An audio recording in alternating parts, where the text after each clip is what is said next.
मेरा नाम है मोहित और आपका स्वागत है हमारे यूट्यूब चैनल हिस्ट्री चैंपियन में। तो जैसा कि आप जानते हैं, आपका जो पेपर होने वाला है BA 4 सेमेस्टर का पब्लिक एडमिनिस्ट्रेशन का सेंट्रल एडमिनिस्ट्रेशन, इससे संबंधित माइनर वाला, उससे संबंधित जितने इंपॉर्टेंट क्वेश्चन आपके सामने होने वाले हैं, सिलेबस क्या रहने वाला है, आपका एग्जाम पैटर्न क्या रहने वाला है, सारी की सारी चीज़ें इसी वीडियो में अपन डिस्कस करने वाला हूँ आपके सामने। तो आपको क्या करना है, वीडियो को लाइक कर देना, अपने दोस्तों को शेयर कर देना है और चैनल को सब्सक्राइब कर देना है। आपके सामने जो PDF वगैरह कहाँ पर मिलेगी, वीडियो के लास्ट में मैं आपको बता दूंगा सॉल्यूशन वाली।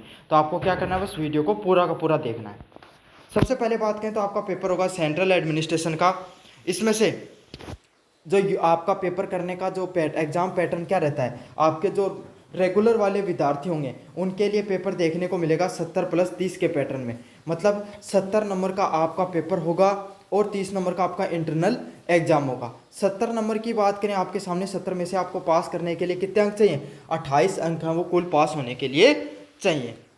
नॉन कॉलेज वाले विद्यार्थियों के लिए 100 अंक का पेपर देखने को मिलेगा, उसमें से आपको पास होने के लिए कितने अंक चाहिए, टोटल 40 अंक है वो पास होने के लिए आपको चाहिए होते हैं। एग्जाम पैटर्न की बात करें तो आपका एग्जाम पैटर्न वही 3 भाग में बटा होता है, सेक्शन ए, बी और सी। सेक्शन ए में आपके सामने 10% देखने को मिलते हैं, सेक्शन बी में आपको चारों यूनिट से 4% देखने को मिलेंगे, मतलब प्रत्येक यूनिट से 2% देखने को मिलेंगे। इस प्रकार से टोटल 8% हो जाएंगे, उनमें से कोई 4 प्रश्नों को आपको अच्छे से करना है। सेक्शन सी की बात करें, 4 लॉन्ग टाइप प्रश्न आएंगे, उसमें से कोई 2 प्रश्नों को आपको अच्छे से कर लेना है। ये तो पूरा का पूरा आपके सामने एग्जाम पैटर्न है वो देखने को मिलेगा।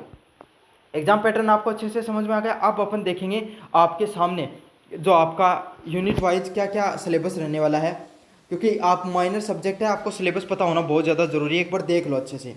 यूनिट फर्स्ट की बात करें, impact of British period on Indian administration. तो अंग्रेजों का, ब्रिटेन के लोगों का भारतीय जो प्रशासनिक व्यवस्था है इस पर क्या प्रभाव पड़ा, इसके बारे में प्रश्न आएंगे। फ्यूचर्स ऑफ इंडियन एडमिनिस्ट्रेशन, भारतीय प्रशासन प्रणाली के क्या क्या मुख्य विशेषताएं हैं, इसके बारे में आपको बताना है।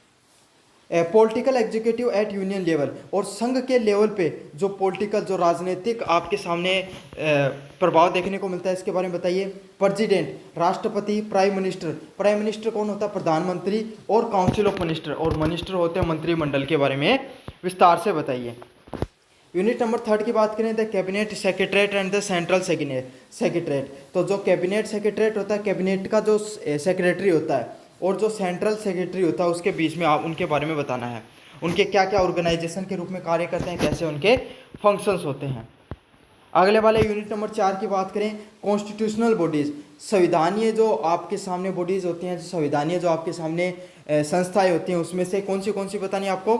इलेक्शन कमीशन के बारे में बताना है, कैग के बारे में बताना है, और UPSC के बारे में बताना है। तीनों संस्थाओं के बारे में बताना है, तीनों संवैधानिक संस्थाएं, तीनों के बारे में आपको डिटेल से बताना है। तो यह आपके सामने कंप्लीट सिलेबस था। अब देखेंगे इंपॉर्टेंट क्वेश्चन को यूनिट वाइज। अपन आपके सामने सेंट्रल एडमिनिस्ट्रेशन की बात करें तो impact of British period on Indian administration, तो भारतीय प्रशासन प्रणालियों पर अंग्रेजों का क्या प्रभाव रहा, इसके बारे में अपन अच्छे से देखेंगे। तो पहले वाला प्रश्न है इसमें, इसके अंदर आपके सामने explain the impact of British period on Indian administration, भारतीय प्रशासन की व्यवस्था में ब्रिटिश काल का क्या प्रभाव रहता है, इस बारे में अपन अच्छे से पढ़ना है। दूसरे नंबर प्रश्न है, discuss the main features of Indian administration, भारतीय प्रशासन की मुख्य विशेषताओं पर चर्चा कीजिए। तो भारतीय प्रशासन है, उसकी मुख्य विशेषताएं क्या क्या है, क्या क्या प्रभाव पड़ता है उनका, इसके बारे में आपको बताना है। तो एक तो ब्रिटिश काल वाला है कि उसमें ब्रिटिश काल का क्या क्या प्रभाव पड़ा, और दूसरा प्रश्न है भारतीय प्रशासन की मुख्य विशेषताओं पर चर्चा कीजिए। अगले वाले यूनिट नंबर 2 की बात करूं, जो है political executive at union level पे, उसके में examine the power of and function of the president of India, Bharat के राष्ट्रपति की शक्ति और कार्यों का परीक्षण कीजिए। तो भारत का जो राष्ट्रपति है उसके क्या क्या पावर और क्या क्या शक्तियाँ, आपको उनको क्या करना है, उनको अच्छे से पढ़ लेना है। जो पावर और फंक्शन है, जो भारत के राष्ट्रपति के जो शक्तियाँ हैं और कार्य हैं, उनको अच्छे से पढ़ के जाना है। अगले वाले प्रश्न की बात करूँ आपके सामने, discuss the role of prime minister in council of ministers, प्रधानमंत्री व मंत्री परिषद की भूमिका पर चर्चा कीजिए। तो आपके सामने आपको पता है प्रधानमंत्री का, और उसमें की जो मंत्री परिषद होती है उसके द्वारा जो मंत्रियों की पूरे बनाए जाते हैं, उन मंत्रियों का क्या कार्य होता है, उसके बारे में आपको उसकी भूमिका पर आपको चर्चा करनी है। यूनिट नंबर 3 की बात करूँ आपके सामने, describe the organisation and function of cabinet secretary, मंत्रिमंडल व सचिवालय के संगठन एवं कार्यों का वर्णन कीजिए। तो मंत्रिमंडल के जो सचिवालय के संगठन का क्या कार्य होता है इसके बारे में आपको वर्णन करना है। काफ़ी ज़्यादा मोस्ट इंपॉर्टेंट क्वेश्चन होने वाला आपके सामने। अगले वाले प्रश्न की बात करूं, केंद्र के explain the function of central secretariat, केंद्रीय सचिवालय के कार्यों की व्याख्या कीजिए। तो केंद्रीय जो सचिवालय है उसके जितने भी कार्य हैं उसके बारे में उनकी व्याख्या करनी है आपको। काफ़ी ज़्यादा मोस्ट इंपॉर्टेंट क्वेश्चन होने वाला आपके सामने। तो केंद्रीय सचिवालय के जो जितने कार्य होते हैं उसके बारे में अच्छे से बता देना आपको। अगले वाले प्रश्न की बात करूं, discuss the composition and the function of election commission, भारतीय निर्वाचन आयोग की संरचना और कार्यों पर चर्चा कीजिए। तो भारतीय जो निर्वाचन आयोग है उसकी किस प्रकार से संरचना, उसका क्या स्ट्रक्चर और उसका क्या कार्य, इसके बारे में आपको अच्छे से पढ़ना है।